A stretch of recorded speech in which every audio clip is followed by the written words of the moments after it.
Hello, my friend. This is Clyde, the greatest and the best. Isaiah 40:15-17 says, Behold, the nations are as a drop in a bucket and are counted as the small dust on the scales. Look, he lifts up the isles as a very little thing, and Lebanon is not sufficient to burn, nor its beasts sufficient for a burnt offering. All nations before him are as nothing, and they are counted by him less than nothing and worthless. You have heard of GOAT, a term that has come on the scene in recent times. It is an acronym that means greatest of all times. It is said that the term originated with the late American boxing legend Muhammad Ali that he used to describe himself.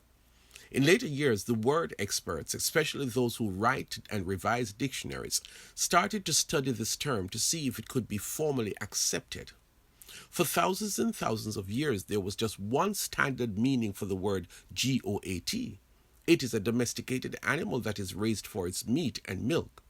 Over time, the acronym GOAT has slowly become a word, and the word has a new meaning, and in this case, it means greatest of all times. Where does God fit into all of this? The history of mankind has been rife with powerful men and women who have risen to prominence in various fields of endeavor. Many people have sought to be the greatest of all times in the wide sense of the word, and in the process they have gained notoriety, but after some time someone else comes on the world stage and takes that position. We have seen Alexander the Great, Julius Caesar, Napoleon Bonaparte, Gandhi, Adolf Hitler, just to name a few. There are some contemporary leaders who make a strong case to be added to the list. But who is the greatest of all times, and how do we arrive at that conclusion? God seems to be our front runner. Let us look at our text more closely. Every great human being is associated with a nation or group of nations. There have been great leaders of empires, great leaders of nations, great leaders of nation groups, but no one has successfully been leader of the world. The text tells us that God is very powerful. Today, there are approximately 195 countries in the world, and Africa, Asia, and Europe together account for 75% of those nations. And among those countries, there are some powerful ones in terms of economics and academics and military power.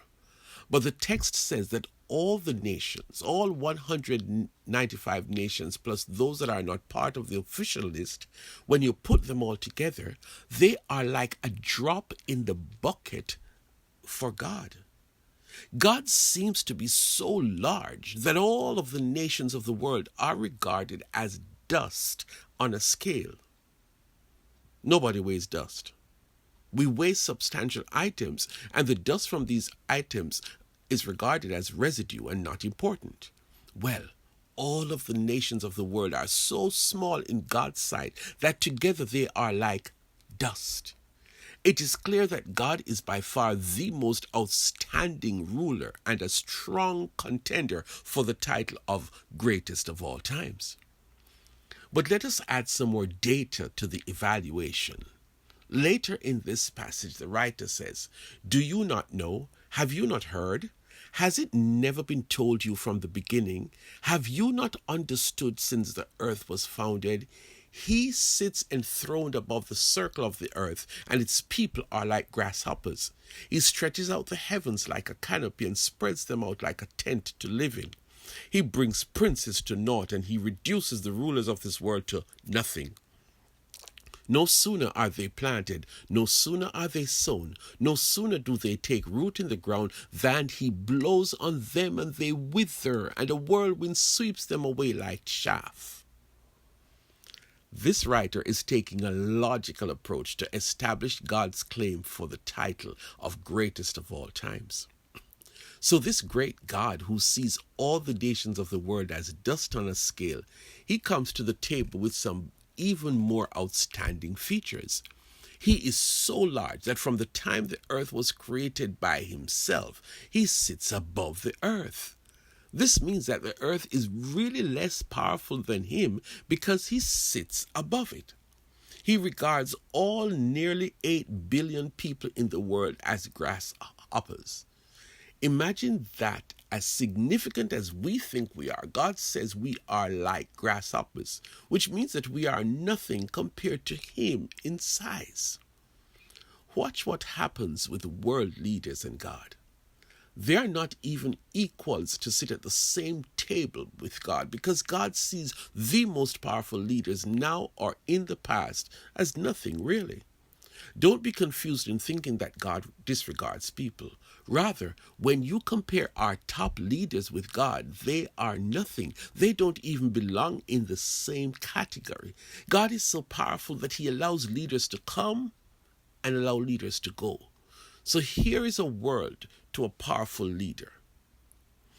Don't let the power get to your head, and certainly do not claim to be the greatest of all times, because there is one bigger and larger and more powerful than you. He is so powerful that he allowed you to be where you are today, and by his power, he can remove you from the seat of power or from the world itself. God is so powerful that mere mortals who try to be exalted or seek to be exalted are delusional, because there is a power bigger than the most powerful. The writer of the text has made a strong case, and it cannot be denied. God is the greatest and the best. He rules over all the earth and has been in that position from before the earth was created. The world is advised that we need to worship God. We need to serve God. We need to humble ourselves under the might and power of God. He is the greatest and the best.